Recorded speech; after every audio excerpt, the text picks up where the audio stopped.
My story with school was a little bit like a roller coaster in the beginning. I was a knuckleheaded kid doing a lot of not so good things with my older brother. You see these people that you idolize and look up to, and you want to be just like them. It just made us susceptible and vulnerable to a lot of the things they were doing. And it was just a lot of substance abuse with alcohol, with marijuana. I started just dabbling into that.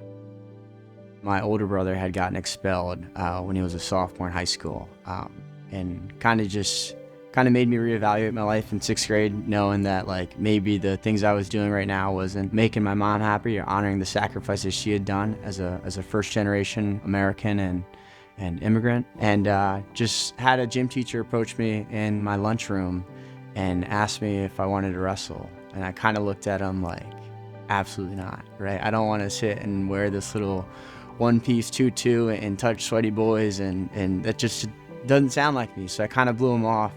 And then it happened that same weekend. I was at my boy's house and we were just choking each other out, grappling, and his dad came down the stairs and like, this is a sport, right? And I was like, what sport is this? He's like, well, it's called wrestling. And I'm like, oh my God, are you serious? I just burned that bridge with this coach, and now we're filming this in a wrestling room.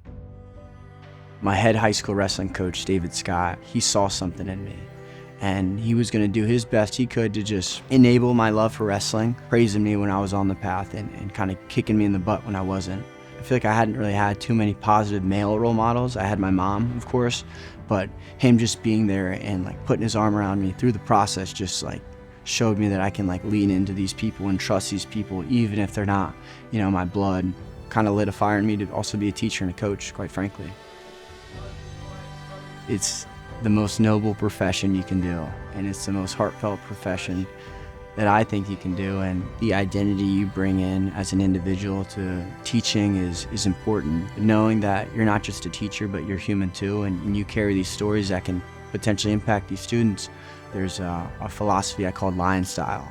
And when you kind of look around this room, there's pillars on kind of how to live your life. With each pillar, I kind of have a story, whether it's my personal background or a wrestling story that I kind of use to integrate this culture of just living the right lifestyle and doing things that are tough and hard, not because it's easy, but because it's hard, knowing that the things you're doing right now will set you up later for life.